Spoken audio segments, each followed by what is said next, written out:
Hello. I'm going to do a couple just helpful bit of notes here to help you guys get through just the intro part of the Deuce class. Just some density and pressure. This is what I would be doing if I were there, but I'm quite ill, as you can probably tell in here. I won't be in school the whole week. So I will be giving you all some videos here, okay? But I'm just going to start with the beginning. Most of it is the stuff you did over the summer, so this should be just a bit of a review, which is why I'm going to go pretty quickly. But it'll also give folks who didn't get a chance to do the summer work a chance to do the summer work, but these videos will go along right with it. Okay.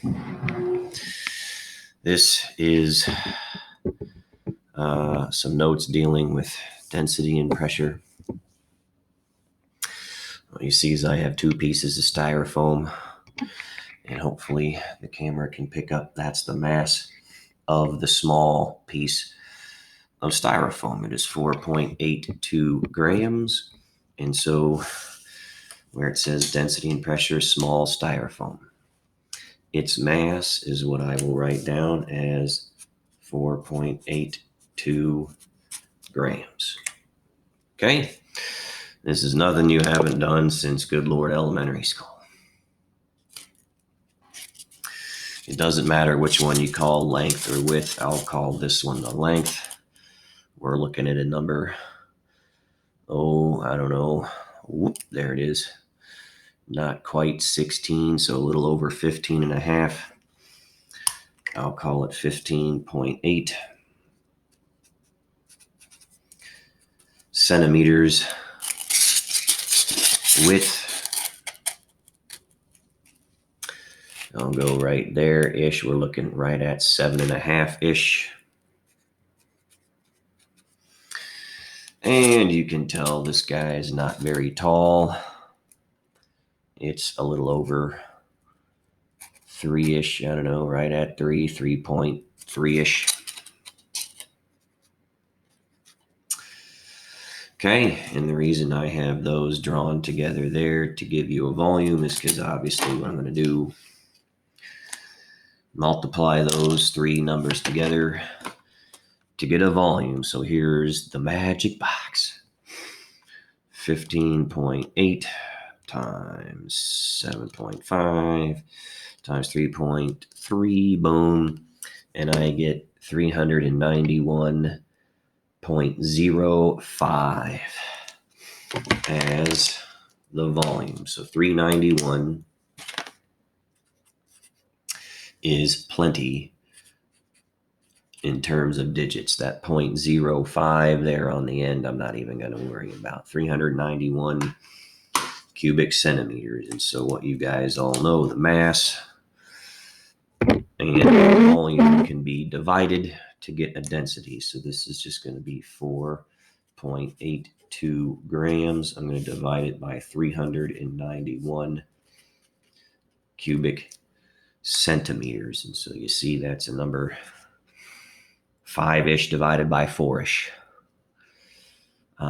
And what I want you to be able to do is ish math like that. Say, oh, that's 5-ish divided by 4-ish. The answer is going to be 1 point something, but there'll be an exponent to move it to where it needs to be. But that kind of skill is some decent math I want you guys to do. So I'm going to take 4.82 and I'm going to divide it by the answer to the previous problem. And you see how it's 0.0123 whatever. That's what I mean by saying it's 1 something. It's 1.23, but times 10 to the negative 2. Okay, so this is going to be 1.23 e negative 2, and that's grams per cubic centimeter. All right. That E, hopefully you already realize, means times 10 to the something or other. Okay. Now I'm going to try to tilt this. Hopefully the camera stays nice.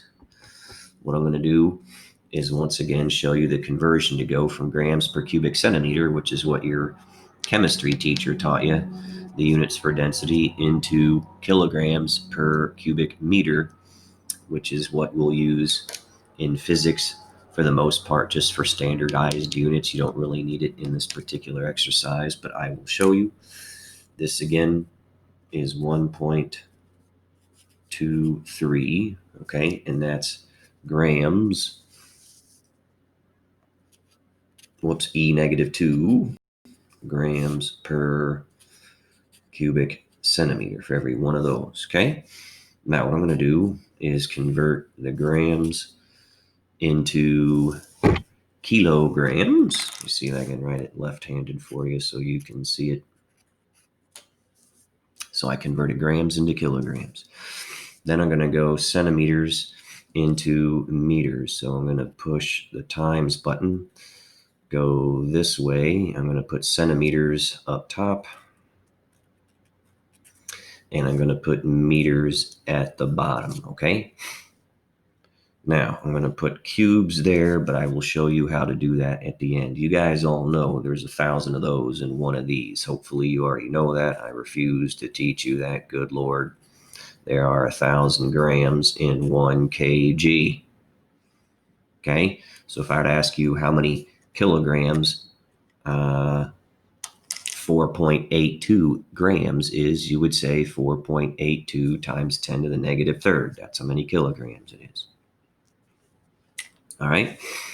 Now, to go from centimeters into meters, you all know there are 100 of them. 100 centimeters is a meter, right? But what I want you to realize is there's 100 centimeters in the x-sis, there's 100 centimeters in the y-sis, and 100 centimeters in the z-sis. So you move the decimal point over 2 spots, but you do it in the length, the width, and the height dimension, the x, y, and z. So you move it over 2 spots. In other words, you move it over 2 spots here to call it 0.033. Move it over 2 spots there to call it 0.075. Move it over 2 spots there to call it 0.158. You moved it over 2 spots 3 times. So there's the 2 spots to turn that into a 3 times, which is a million. So what I want you to remember is there are 1,000,000 cubic centimeters in 1 cubic meter. You're just cubing the whole thing. So now the cm cubes cancel those cm cubes. That cube applies to the letter m. You're also cubing the number 100. So what you're going to do then is take this number, 1.23 times 10 to the negative 2, multiply it by 1,000,000, which means you'll move the decimal point over 6 spots. So now it's 1.23 e to the 4th. Divide it by 1,000, which means you're going to move the decimal point 3 spots back to the left, which means you're back to 1.23, isn't it? I think so. I will double check, but this is what we're going to do. We're going to take that number, which is still in the calculator. I'm going to multiply that by 100 cubed. 100 math 3. Okay, multiply it by 100 cubed. Then, once I have that, I'm going to divide it by 1,000. Divide by 1. Okay, boom, and it's 12. I was off by a decimal, so 12.32. That's the density of this styrofoam in kilograms per cubic meter. So this is 12.3, and you see how all I did was just move the decimal point over? That's kilograms per cubic meter. And see how it was, this is to the negative 2. This was 0.0123. Now it's 12.23. Okay, so I moved it over three spots because I moved it over 6 in the numerator, moved it back 3 in the denominator. Anyway, there's that. That shouldn't be too tough. Now what I'm going to do is use this to determine the mass of this bigger piece here. Okay, what we're going to do is use that density, and I'm going to have you calculate and determine the mass of this guy. which means we need to know the dimensions. So this is a little over 15. It's probably right at 15 and a half-ish. I'm going to call it 15.7-ish. So the big styrofoam is 15.7-ish. The width, I think, is the same dimension. So if I do this 15-ish by this, it's the same dimension. See how it's pretty much the same. So I'm going to call that 15.7 also. And the height of this guy, I'm going to call a little less than 9, 8.8-ish.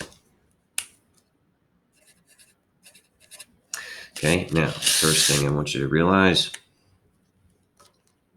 the density of the big one is the same thing as the density of the little one, isn't it? So this 1.23 E negative 2, or you could use 12.3 kgs per cubic meter, or you could call it 0.0123. It doesn't matter. It's going to be the same. If you wish to keep it in grams per cubic centimeter, that's fine. We'll probably end up calculating the number of grams, so we could probably leave it in kilograms, because when I put it on the scale is going to tell me a number in grams. So the density of the small one is equal to the density of the big one, which is 0.0123 grams per cubic centimeter. That's it. So if I were to ask you the mass of the big dog, you would use this same formula, mass divided by volume, but you'd rearrange it for mass. So the mass of the big styrofoam is equal to the density times the volume. The density of the big one times the volume of the big one. Okay? The density of the big one, we just said, is 0.0123. This is grams per cubic centimeter. The volume would be the product of all of those. So I'm going to take 15.7 times 15.7 times 8.8. Boom, that's how many cubic centimeters it is. 2,000-ish. It doesn't really matter because I'm not going to really use that. That's going to be then multiplied by the density. Okay, so I'll go ahead and write it if you want me. 2,169, 2169 cm3s. Okay, those cubic centimeters that cancel. I'm going to multiply that by 0.0123.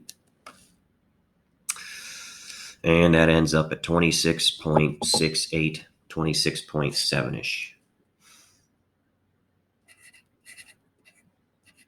26.7-ish grams is a predicted mass for the big dog. And so let's see if we don't suck. And I'm going to move the camera over there. And you see how it says 27.38. That's the actual 27.38. I predicted 26.7. That's well within spec. This number is ish, that number. I believe it. Now, what I also want you guys to remember or know how to do is not do it in two steps, meaning don't worry about calculating this density.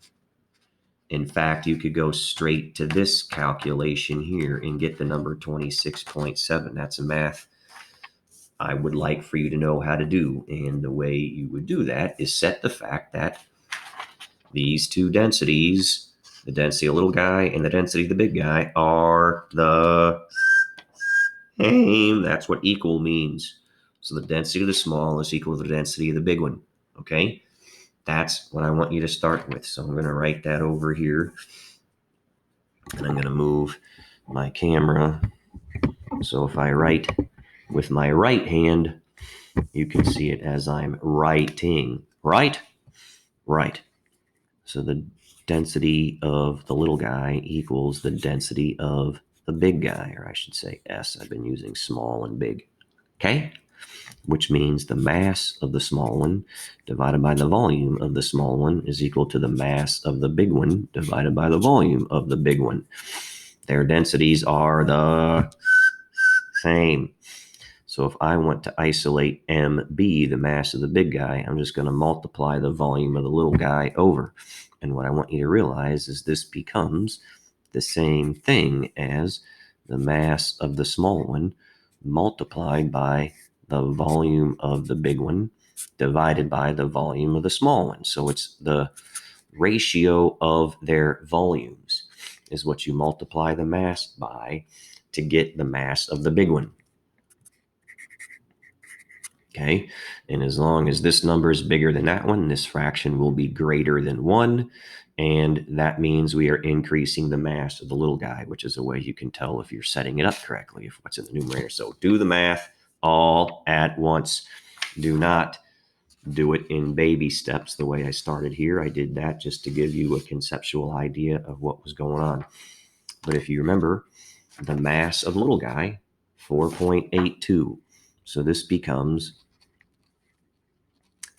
4.82 grams. I will multiply it by the volume of the big dog. The volume of the big dog was 2,169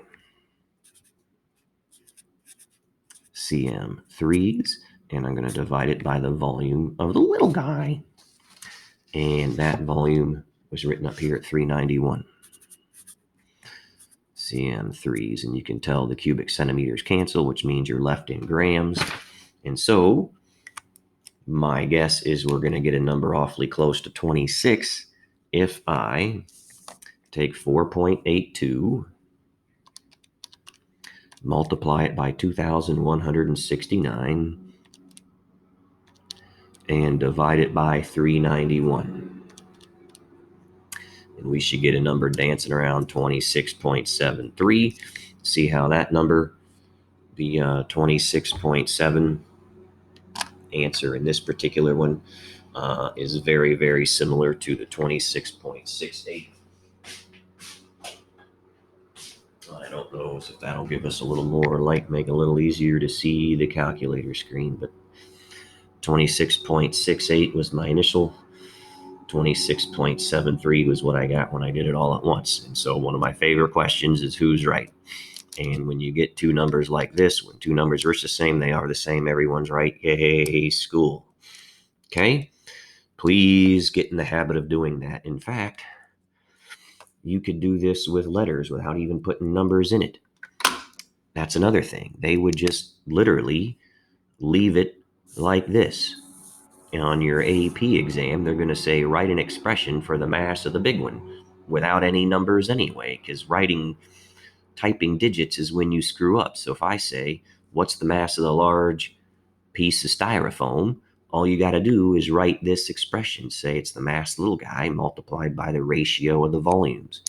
You can do that. Do it in letters. This is a very happy answer. And this is 26. What do we say? 26.74-ish. Okay. Grams. So it just depends. Some questions want you to use numbers. Most of the time in AP Physics, they want you to just use letters. Okay.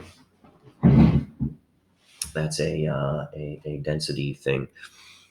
Next thing I will do again is remind you about pressure. Pressure, you all know, is force divided by area. Okay? So if you're hanging out at the bottom of this aquarium here, you're feeling water pressure due to the water above you, right? But you're also feeling air pressure, what I'm feeling right now. So this here penny with Abraham Lincoln on it, I could ask Abe, what pressure are you feeling? And Abe would say, I'm feeling the force of the air above me divided by the area that is the surface area of that there penny. Okay? Now, what force of air is above you? It's the mass of the air above you, okay, which is mass times g, the weight, mg of the air And I'm going to divide it by the area of the penny, which is pi r squared. You know that, right? The area of the penny. Okay? Or, you know what? Why don't I do this? Why don't I not call it that? Let me do a more Atlantic version of area. Length times width times, or that's it, just length times width. Okay? I'll just make it more Atlantic. It doesn't have to be pi r squared. It's any x, y, or x, z, anything. Just the length times the width. Okay? Now, if I were to ask you what the mass of a column of air above you is, you would have a hard time putting that on a scale and having it register a number like this one did over here, right? That would be awfully difficult. So you don't calculate the mass of the air. I mean, you could, but what you do is you use the formula we used before, which is density is equal to mass divided by volume. And we rearrange it for mass, and we say mass is equal to density times volume. So do you see a Swapartuna M? And I do too. This M can go where that M is, okay? So this is all stuff we did in the previous videos through the different, through over the summer. So what pressure now is M, which is now rho V G, okay? So I'm going to write rho V G, and I'm going to divide that by length times width. Okay? Now, my least favorite thing in physics. We're going to kill the V. You guys all know a volume is made up of 3 dimensions, a length times a width times a height, right? So where that V is, I will replace it with a length times a width times a height. So the pressure that you would feel is the density of the fluid you're hanging out underneath times the volume of the column of air above you, which is equal to your area times the height, which is length times width times height. And you can tell we're going to divide it by a length times width. And when we do that, those die. Oops, and don't forget the G over there. So rho GH, that's what I want you to remember. Fluid pressure is rho GH, the density of the fluid. In this case, if I'm asking Abraham Lincoln, how much pressure are you feeling? You would have to know the density of the air times the acceleration due to gravity and whatever planet Abe's hanging out on times the column of air above him. All right? Atmospheric pressure, you guys all know, is atmosphere is 1.01.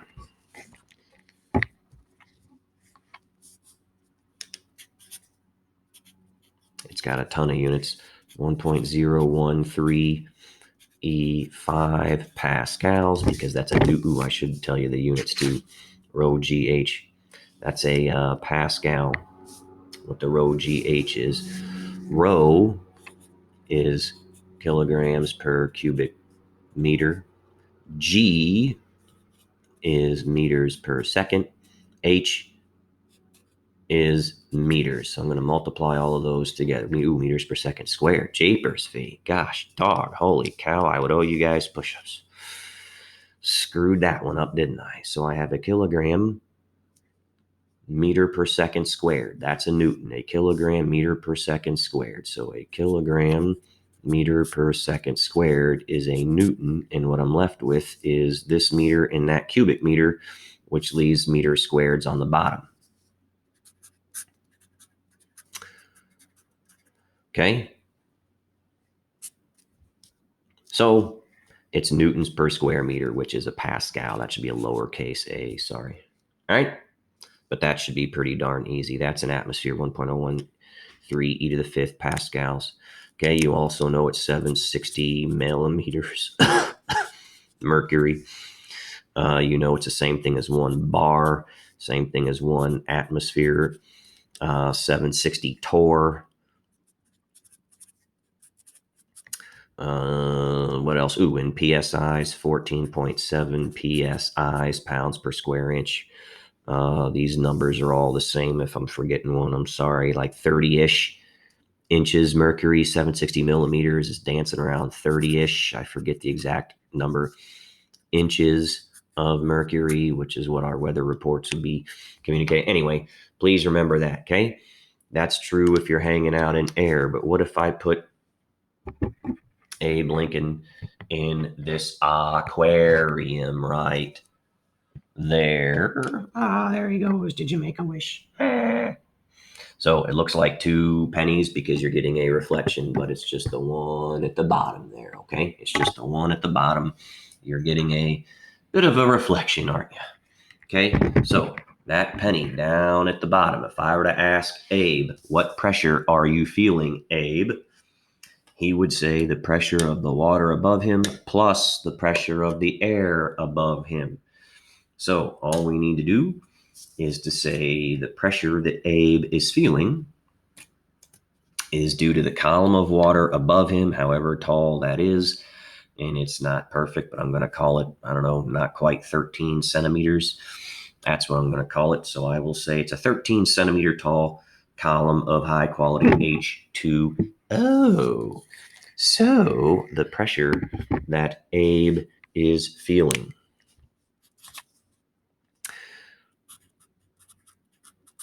The pressure that Abe Lincoln is feeling, because he's on the penny, is equal to the sum of the pressures above him. All right?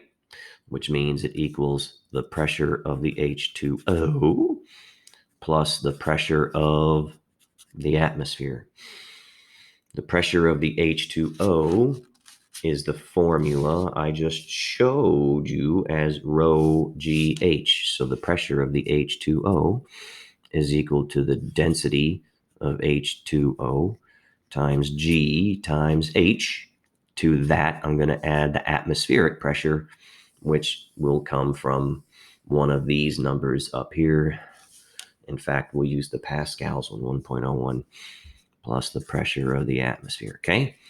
The density of H2O, you already know, is 1,000 kilograms per cubic meter. G, you all have been hanging out on planet Earth long enough to know it's 9.8 meters per second squared. H is 0.13 meters, okay? That's one where you have to convert that number into meters, okay? Now, this is the pressure due to water above Abe, all right? And if I were to multiply 1,000 times 9.8, I get 9,800 times 0.13. So this is 1,000 times 9.8 times 0.13. The pressure due to H2O above him is what? The 75384. That's pascals, okay? So 75,000 pascals. Sounds like a big number, but remember, pascals are awfully small. Now, that's the pressure due to just the water. So again, if I were to ask Abe, excuse me, what is the total pressure you're feeling, you would have to then add the pressure to the atmosphere above that. So this is what's called a gauge pressure. If Abe Lincoln took a pressure gauge, a diving gauge down there with him to measure the air or the fluid pressure, the fluid pressure gauge would say this. But that's not the pressure Abe is feeling because he also feels atmosphere above it. So to do that, I will add 1.013 E5 pascals. So if I add 1.013 E5 PAs, then I'm basically adding 100,000 to 75,000, right? So I'm going to add 101.3 second E, or no, not 1.013, 1.013 E5, okay? So there's that, and I'm going to get the P total, or absolute pressure, above Abe is a very big number, 1766, 1,000, no, it's 176,684, 1.77 is probably an easy way around it. E, what do we got here? 1, 2, 3, 4, 5. E5 pascals, okay? We might just move that over to and call it 177 kPAs. If you guys have some happy chemeries, your chemistry teacher taught you about kilo pascals, didn't they? Huh? All right, but anywho, and you guys know pressure changes with depth, right? At any given altitude or any given depth inside that pool, the pressure is fairly constant. It pushes in all directions, an X, a Y, and a Z. It pushes equally everywhere, okay? Something else I'd like to do, just because it's kind of funny, is the last thing I will do is show you this. This I just picked out of my garden a few days ago. It is a zucchini. It is a fairly heavy guy. It's too heavy for me to put on the scale. It makes the scale peg. This thing only goes up to 400 grams. See right there above next to the Scout Pro, it only goes up to 400 grams. But what I'm going to do is I'm going to put the zucchini in the aquarium. Ooh, and you can see, boy, that sucker just barely floats, don't it? Huh? And it's kind of neat to look at. But anywho, that is a zucchini in an aquarium, huh? That's what physics is all about. When you got up this morning, did you think you'd see a zucchini in an aquarium? Now, what I'd like to ask you then is, Abe Lincoln down at the bottom of that aquarium, can he tell I just put that zucchini in there? Meaning, did the number that we just calculated, 177 kPAs worth of pressure, is what that dude was feeling? That zucchini now just placed on the surface of the water. It's floating. It ain't sinking. It's sitting there. It's floating. Do you think Abe Lincoln, the penny, can register the fact that that zucchini is there? Hopefully you're willing to make that prediction. And what I'm going to do, and then say, what mechanism do you think it is that does or does not transmit that pressure down to him, if you feel that it does? And another thing that's kind of neat to do is, let me see if I can get level with the water. You see that? And then you can kind of estimate how much of that zucchini is above the water, how much of it's below the water, and you can get an idea for how dense-ish a zucchini is. I have no idea the density of the zucchini, but you can look it up, can't you? And you can tell that there's not a lot of it above the surface. There's a lot of it below the surface. So remember, the density of an object tells you how much of that you can expect to be submerged and how much you can expect to be above the surface based on the specific gravity of something. So if that item has a density that's very, very, very small, like styrofoam, then when I stick it in the water, the majority of the styrofoam would be out of the water and a very small amount would be in the water, right? This zucchini, you can tell, boy, it does it remind you of an iceberg, like you guys remember hearing about it in elementary school. The density of an iceberg is such that only about 10% of it is visible above water and 90% of it's below water. So the specific gravity of that iceberg is dancing around 0.9, which means its density is 900. If I could take a very sharp razor blade and slice the zucchini right at that surface and get that volume above the surface and get that volume below the surface, then I could calculate the density of a zucchini. But you guys can eyeball it-ish. How much is it above the surface? It's certainly less than half. Is it 1/4? Is it a tenth? I don't know. But what you could do is Google the density of a zucchini. That would actually be probably pretty funny, isn't it? You probably never thought you'd Google the density of a zucchini, would you? But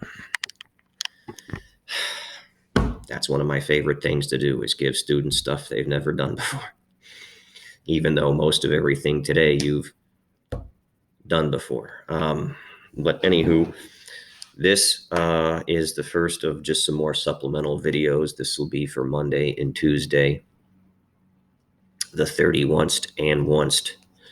All right, and I will give you a couple more sample math problems to do, but what I want you to do is estimate the density of a zucchini, or look it up, see how it relates to the volume that you just saw, explain the mechanism. If you believe the penny at the bottom of that aquarium can tell there's something floating above the aquarium. Another thing I could ask you is, what if that zucchini sinks? Or what if something actually just falls to the bottom next to Abe? And so that item that's resting down there, can Abe tell that that item was just placed in the aquarium? Is there anything Abe could do to tell, well, gosh, who the heck just put that piece of metal over there? It just changed something. Did it? I don't know, but that's something. Those are 3 questions you guys are going to answer. 1, the density of a zucchini, because you can. 2, the mechanism for transmitting that pressure down to Abe, if you believe it did. 3, if you believe Abe could tell there was another piece of metal placed next to him in that aquarium, how that pressure may be transferred over to him. All right, but anywho, 36-minute, I'm sorry, I'm not there.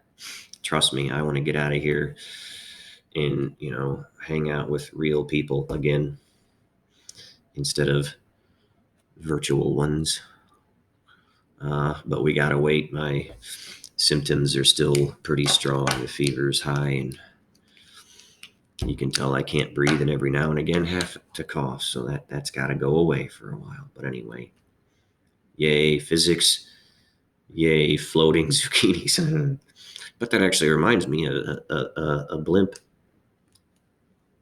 Huh? Remember, when you see a zucchini in an aquarium, do you picture a blimp? Hmm?